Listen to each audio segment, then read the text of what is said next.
warahmatullahi wabarakatuh. Salam sejahtera bagi kita semua. Perkenalkan, saya Gerson Hans Mauren, SP MSc, NIDN 0811038201, dosen program studi agribisnis Fakultas Pertanian dan Perikanan Universitas Tribhuwana Kalabari. Pada video ini, saya menyambung mata kuliah budidaya tanaman semusim yang ditawarkan pada semester 4 dengan bobot 3 SKS, terdiri atas 2 SKS teori dan 1 SKS praktikum. Mata kuliah ini mendukung pencapaian pelajaran lulusan program studi bisnis, khususnya penguasaan konsep dan teknologi budidaya, kemampuan menganalisa permasalahan bisnis, bekerja sama, mengambil keputusan serta menjunjung tinggi etika profesi. Adapun capaian pembelajaran mata kuliah adalah mahasiswa mampu memahami konsep budidaya tanaman semusim, menerapkan teknik budidaya sesuai dengan agrikultur praktis, menganalisis permasalahan budidaya dan merumuskan situasi yang produktif dan berkelanjutan. Capaian pembelajaran meliputi konsep dasar budidaya tanaman semusim, pengelolaan lahan, benih dan persemaian, penanaman, pemeliharaan, pemupukan, pengelolaan air dan irigasi, pengendalian organisme penyangkut tanaman, panen dan pasca analisis usaha tani, serta inovasi budidaya. Perkuliahan dilakukan dengan pendekatan student-centered learning melalui ceramah interaktif, diskusi, studi kasus, project-based learning, presentasi dan praktikum lapangan untuk mengembangkan kemampuan berpikir kritis, komunikatif, dan kolaborasi mahasiswa. Penilaian dilakukan secara berkelanjutan melalui kehadiran dan partisipasi, tugas individu dan kelompok, presentasi, laporan praktikum, proyek, kuis, UTS, dan UAS yang mencakup aspek pengetahuan, keterampilan, dan sikap. Selanjutnya, implementasi proses pembelajaran mulai dari penyampaian materi, penerapan metode pembelajaran, interaksi dengan mahasiswa, hingga proses penilaian dapat disaksikan pada video pembelajaran berikut. Baik, selamat siang anak-anak. Siap-siap kok? Siap. Dan sebelum kita mulai kegiatan belajar pada saat ini, mohon izin salah satu teman untuk pimpin kita dalam doa.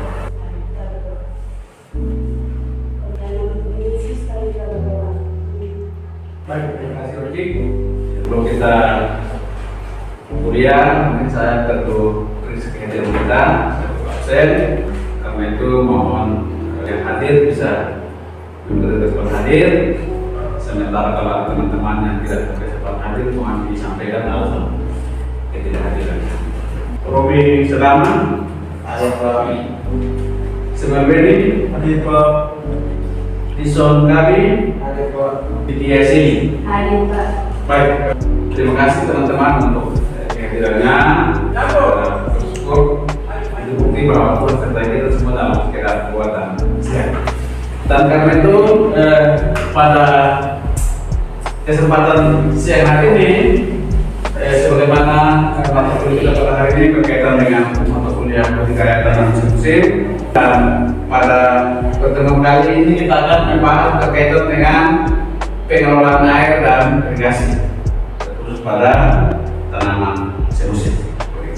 Dan karena itu, setelah kita belajar materi ini, kita sebagai mahasiswa tentunya diharapkan punya kemampuan untuk bisa menjelaskan konsep dan pengelolaan air dan irigasi, kemudian bisa menganalisis kebutuhan air pada tanaman semusim, lalu dapat memilih sisi irigasi yang cocok, yang pas dengan lingkungan di mana kita berada, lalu sedapat mungkin kita dapat merancang sebuah sistem irigasi yang sederhana yang bisa kita pakai untuk menolong kita dalam melakukan budidaya tanaman semusim. Baik, teman-teman sekalian, kira-kira setelah teman-teman melihat gambar yang ada dalam slide, apa yang ada dalam benak atau pikiran daripada teman-teman sekalian? Silakan Bagi yang mau merespon, silakan. Baik, silakan Willy. Baik, dari tiga gambar ini ada daun menguning, ada yang layu secara tiba-tiba, dan yang ketiga ada layu di bagian bawah. Nah, yang layu menguning ini tandanya mungkin kekurangan nutrisi atau kekurangan air terlebihnya. Dan yang kemudian yang kedua juga ada kurangnya fotosintesis, proses penyerapan air dari tanah, sehingga daun melakukan proses pelayuan, stres pada daun tersebut. Baik, terima kasih Willy. Saya kira jawaban yang baik sekali, bahwa benar dalam gambar ini kita lihat ada tanaman yang mengalami kelayuan, ada yang mengalami kuning daun, begitu yang kita disebutkan itu dicatatkan oleh beberapa hal, termasuk tadi disampaikan oleh Willy bahwa mengalami kekurangan air atau kekurangan nutrisi. Nah, kalau seperti itu, kata-kata kita sepakat bahwa tanaman mengalami kekurangan air. Kekurangan air itu berarti air ada, bukan ketiadaan air kan? Kalau kekurangan air ada tapi tidak cukup untuk menolong pertumbuhan dan perkembangan tanaman yang kita budidayakan. Nah, kalau seperti itu kira-kira cara yang paling efektif untuk kita bisa menghemat penggunaan air pada budidaya tanaman semusim itu apa? Baik, terima kasih. Bagaimana cara menghemat penggunaan air pada budidaya musim tanaman semusim? Misalnya yang pertama ada melakukan metode di mana pemasangan musa plastik, yang kemudian juga musa alami biasa juga dipakai alang-alang sebagai penutup agar sinar matahari tidak terpapar langsung pada akar tanaman tersebut. Dan bagaimana menghemat? Nah, kemudian di situ ada penggunaan irigasi tetes, ada juga menggunakan irigasi tetes melalui pipa atau selang drip, dan kemudian irigasi tetes sederhana menggunakan botol plastik, ember-ember mungkin. Itu saja. Terima kasih Willy. Jadi memang untuk bisa menolong kita dalam kondisi keterbatasan air seperti yang dari Willy, kita butuh musa baik plastik maupun dari jerami daun-daunan untuk menekan kelembapan migrasi pada tanaman. Lalu yang kedua bisa juga kita menggunakan irigasi tetes, baik yang dibantu oleh teknologi ataupun irigasi tetes yang sederhana seperti yang disampaikan tadi menggunakan botol plastik.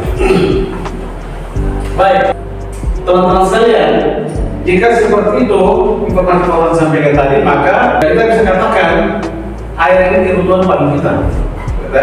Tidak hanya tanaman juga butuh air, tapi air juga dibutuhkan oleh manusia dan juga hewan. Tanpa air, semua makhluk hidup tidak bisa beraktivitas secara baik. Dan karena hubungan dengan budidaya tanaman musim, kita bisa mengatakan bahwa air merupakan salah satu faktor produksi yang sangat menentukan keberhasilan budidaya tanaman musim.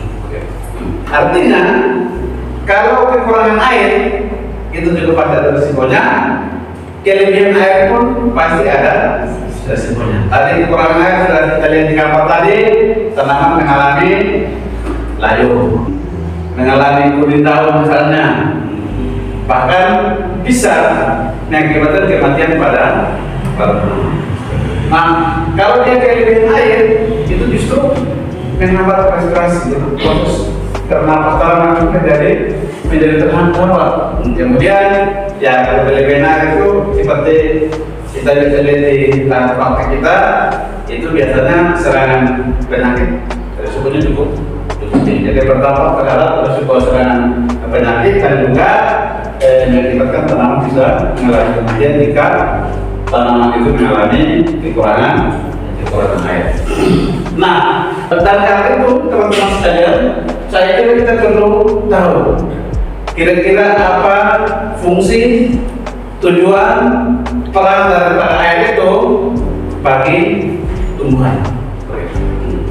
Kalau kita lihat di sini ada kurang lebih 3 atau 4 alasan yang menjadi dasar air itu menjadi penting bagi tanaman. Yang pertama, air itu berfungsi sebagai pelarut dan pengangkut unsur hara. Jadi air bisa terdapat unsur hara dalam tanah, kemudian air baku untuk mendistribusikan unsur hara yang sudah terlarut itu ke seluruh bagian tanaman.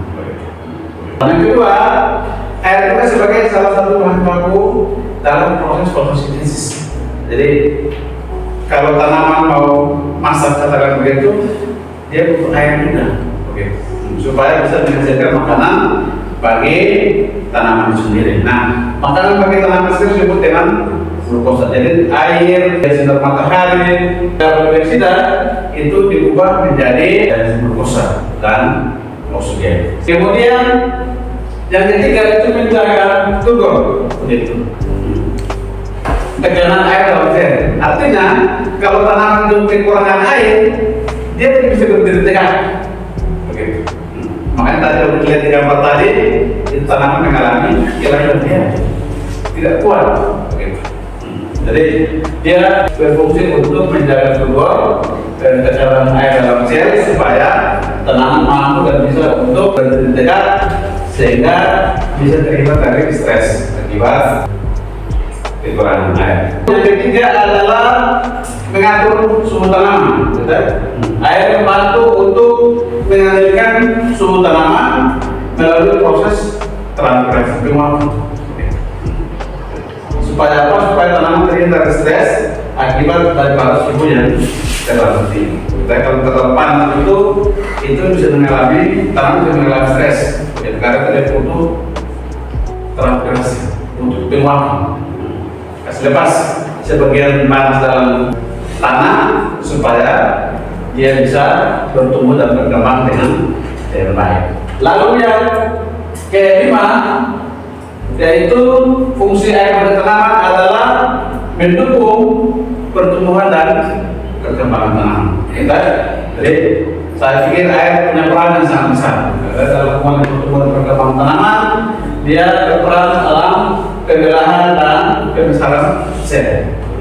Kemudian bantu juga untuk proses perkembangan ini bisa berlangsung dengan baik. Lalu yang berikut itu berbagai proses metabolisme dalam tanaman itu bisa mendukung pertumbuhan dan perkembangan. Nah, karena air itu sangat penting, maka perlu diatur secara baik metode-metode yang bisa kita pakai untuk bisa mengatur air supaya bisa terdistribusi dalam hubungan dengan kita melakukan budidaya tanaman.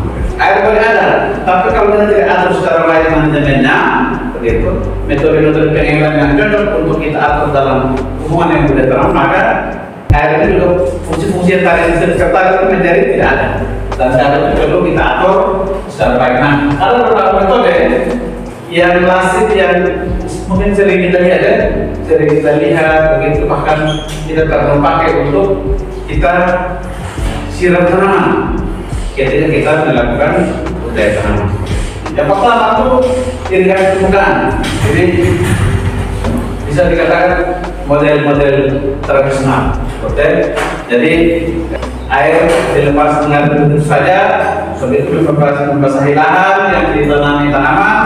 Kemudian waktunya dikasih mati air mengalir di atas permukaan dan biasanya itu pada lahan-lahan yang rata. Jadi itu berarti yang berbukit-bukit atau tidak datar itu tidak bisa menggunakan irigasi permukaan. Lalu yang kedua adalah irigasi sprinkler. Anda pernah lihat kok? Itu dia seperti apa? Semacam instalasi yang tekanan air yang berubah menjadi putaran air sehingga air itu terbagi ke beberapa tanaman. Ya, jadi dia seperti itu. Lalu dia seperti air hujan dari pipa yang dibangun oleh motor untuk air yang naik pipa itu dia bisa distribusikan ke semua area tanam begitu, dan dia seperti hujan begitu. Jadi dia termasuk cukup efektif dalam ya, kalau kita pakai hujan, pastikan kita menggunakan tidak pakai untuk ambil air siram tanaman satu per satu. Tapi dengan menggunakan sprinkler kita bisa dibantu untuk menyiram tanaman tanpa mengeluarkan tenaga dan waktu yang padi seperti itu. Lalu yang ketiga ini irigasi tetes begitu. Saya pikir kalau kita yang di alam misalnya daerah yang kering, air tidak terlalu cukup, apalagi di saat musim kemarau, itu irigasi tetes itu saya pikir paling pas untuk kita gunakan dalam daerah kita atau khususnya pada daerah yang mengalami kekurangan air.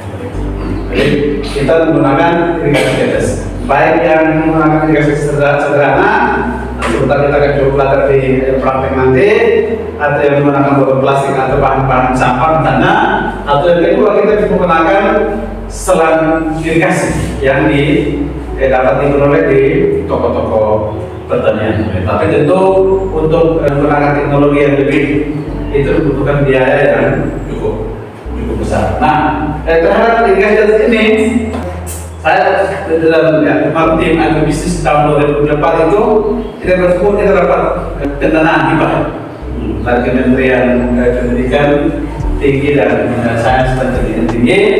Kita dapat hibah untuk bisa bantu satu kelompok masyarakat di Desa Batumpang.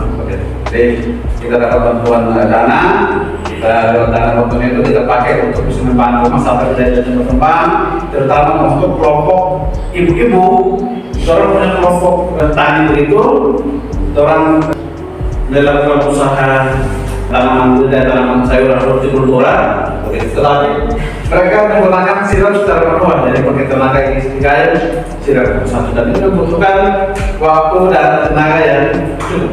Dan karena itu kita bersyukur lewat pendanaan hibah ini, kita kemudian bisa membantu mama-mama yang ada di ibu yang ada di Desa Batumpang. Itu kira-kira tahun 2024 kalau di sana.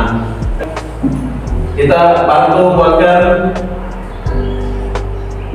instalasi irigasi, kita bantu buat bedanya, kita bantu buat instalasi irigasi, kita pakai perusahaan plastik, kita bantu buat tower untuk tandon air mesin untuk menolong supaya mereka tidak lagi mengalami kesulitan air. Jadi air yang ada itu mereka bisa pakai untuk melakukan budidaya tanaman sayuran. Dan kita bersyukur kita bisa melakukan itu kurang lebih 1 minggu. Jadi mulai dari kita identifikasi potensi sana, setelah kita identifikasi, kita siapkan materi-materi yang berhubungan dengan kebutuhan mereka. Jadi ada penyampaian materi berkaitan dengan budidaya tanaman hortikultura di lahan yang sempit, misalnya itu ada. Yang kedua berkenaan dengan pengenalan irigasi tetes, begitu. Kemudian kita dampingi untuk instalasi, dampingi untuk tanam beberapa jenis tanaman sayuran di bedeng yang sudah kita siapkan. Kemudian dalam keterkaitan itu menjadi dampingan kita, dan kita bersyukur ketika mereka menggunakan irigasi tetes itu bisa meningkatkan pendapatan rumah tangga mereka dari menanam sayuran. Jadi cukup menolong masyarakat. Karena apa? Karena ternyata setelah kita instalasi irigasi tetes kita hitung. Jadi biasanya kalau masih dapat irigasi tetes yang dengan teknologi sedikit bagus ini, itu satu kali kita siram itu kita hanya boleh buka emendernya dengan keran itu, kita hanya boleh siram dengan waktu 15 menit. Begitu. Jadi kita putar 15 menit, silakan air mengalir lewat selang irigasi, lalu dia tetes di tanaman sayur yang belum yang sudah disediakan. Nah itu kita hitung. Dalam 15 menit kita putar keran itu kita hitung dalam 15 menit itu terdapat 72 tetes. Ya. 72 tetes air yang keluar dari emiter ke lubang selang. Nah, dari 72 tetes itu kita tampungkan, kita tampung, terus kita isi dalam wadah gelas aqua. Itu ternyata hampir penuh. Kita tolak 49,sekian mililiter. Jadi kalau kita asumsi untuk siram satu tanaman jeruk misalnya, itu ya waktu dia itu tanam jeruk, dia ada butuh waktu 15 menit, itu ada butuh 5 ml satu dalam sekuan. Nah, kalau kita bandingkan dengan kita kebiasaan siram menggunakan gaya itu kita taksir 1 liter ya. Maka sehari kalau kita tanam kita siram terong itu pagi 1 liter, sore 1 liter katakan begitu, maka untuk siram manual itu kita membutuhkan volume air sekitar 2 liter. Tetapi kalau kita menggunakan irigasi tetes, kita sudah hemat 1 liter. Karena pagi 15 menit 500 ml tanaman, kemudian sore 15 menit dengan 5 liter tanaman. Tanaman dengan buku 1 liter dalam 1 hari penyiraman. Kalau lebih hemat ketika kita menggunakan irigasi tetes. Nah, itu menggunakan teknologi selang drip. Kita belum coba misalnya dengan menggunakan botol, nanti kita praktek. Kita pakai botol itu, katakanlah kalau kita tidak atur kerannya untuk bisa mati kasih hidup, dia akan tetes sepanjang air ada, maka kita bisa hitung dalam satu botol yang 1500 ml aqua itu kira-kira dia berapa hari baru dia habis. Kemudian yang keempat adalah irigasi bawah permukaan. Ini buat jadi pipa dalam urutan petani. Kalau sekarang dari bahan desa itu tarik air dari gunung-gunung menggunakan pipa selang yang tumbuh dalam tanah. Nah ini juga yang sering digunakan oleh masyarakat kita, petani kita, begitu dalam melakukan penggunaan air dalam budidaya tanaman seposi. Nah, tentu teman-teman sekalian, kebutuhan air pada tanaman semusim itu berbeda-beda, kan? Jadi tanaman jagung punya kebutuhan air pasti berbeda dengan tanaman padi, pasti berbeda dengan tanaman kangkung. Ya, semua jenis tanaman punya kebutuhan air itu berbeda-beda. Dan lalu yang berikut itu berkaitan dengan kekurangan air. Tadi kalau kita lihat di gambar awal tadi itu beberapa resiko kita sudah. Kekurangan air itu tanaman bisa mengalami stres, pertumbuhan terhambat, fotosintesis menurun, bunga dan buah gugur misalnya, sehingga berakibat pada produktivitasnya menurun. Kekurangan air itu mengakibatkan hasil pertanian atau hasil tanaman yang kita budidayakan itu bisa mengalami penurunan. Nah, dan karena itu perlu kebutuhan air yang cukup seperti itu. Lalu yang berikut soal kelebihan air. Ya kalau air panas pasti genangan. Nah, air yang berlebihan itu bisa mengakibatkan tanah tergenang. Nah, ketika tanah tergenang, dia berakibat pada oksigen mengalami kekurangan di daerah perakaran yang kita jelas tadi. Perakaran mengalami kekurangan oksigen, respirasi tidak berlangsung baik sehingga distribusi untuk hara yang sudah dibantu air untuk lakukan itu tidak bisa didistribusikan ke seluruh tanaman. Nah, itu kira-kira beberapa hal yang penting berkaitan dengan materi kita pada hari ini, materi pengelolaan air dan irigasi.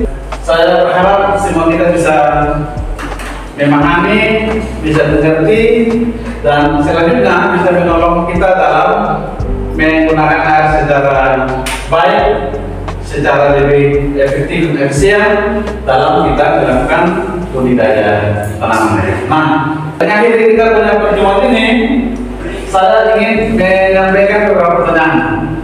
Yang pertama, sistem irigasi apa yang paling sesuai untuk meningkatkan efisiensi penggunaan air pada lahan kering? Ya, sistem irigasi apa yang paling sesuai untuk peningkatan efisiensi penggunaan pada bahan kering. Ini yang harus dilakukan menggunakan irigasi tetes sehingga air tidak terbuang lebih banyak. Ya, menggunakan aplikasi supaya air tidak terbuang. Kedua itu, kenapa irigasi tetes lebih efisien dibandingkan penyiraman bawah? Menjawab yang mungkin mengapa irigasi tetes lebih efisien dibandingkan yang manual itu, dia mengurangi penggunaan air di musim kemarau. Mengurangi penggunaan air. Yang ketiga,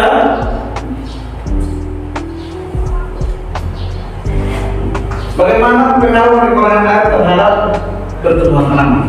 Jadi Apa yang terjadi ketika tanaman mengalami kekurangan air? ya, silakan dia. Pengaruh kekurangan air terhadap pertumbuhan tanaman itu, pertumbuhan tanaman menjadi lambat. Terus daun tanaman akan menguning dan proses fotosintesis pun menurun. Oke, jawaban ini itu bisa kita sinkronkan dengan fungsi dan peran air dari tanaman, itu bisa kita dapat. Kalau ternyata kalau air tidak ada, tadi apa dia? Pertumbuhan tanaman terhambat.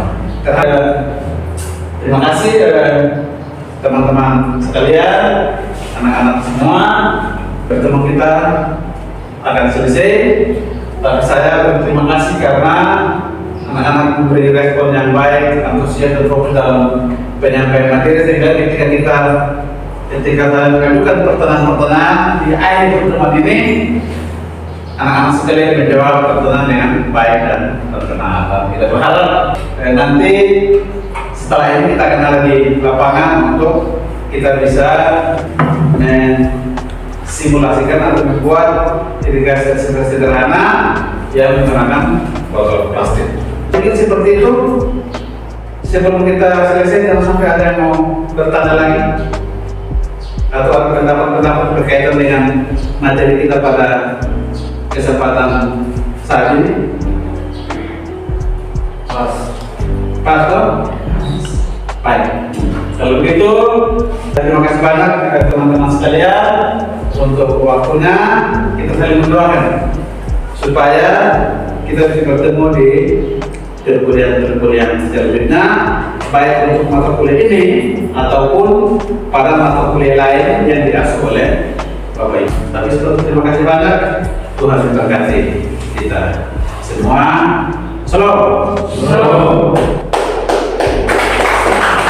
Sekarang kita akan praktek untuk pembuatan irigasi tetes dengan menggunakan alat-alat sederhana, dan yang ada di depan kita semua itu ada botol aqua.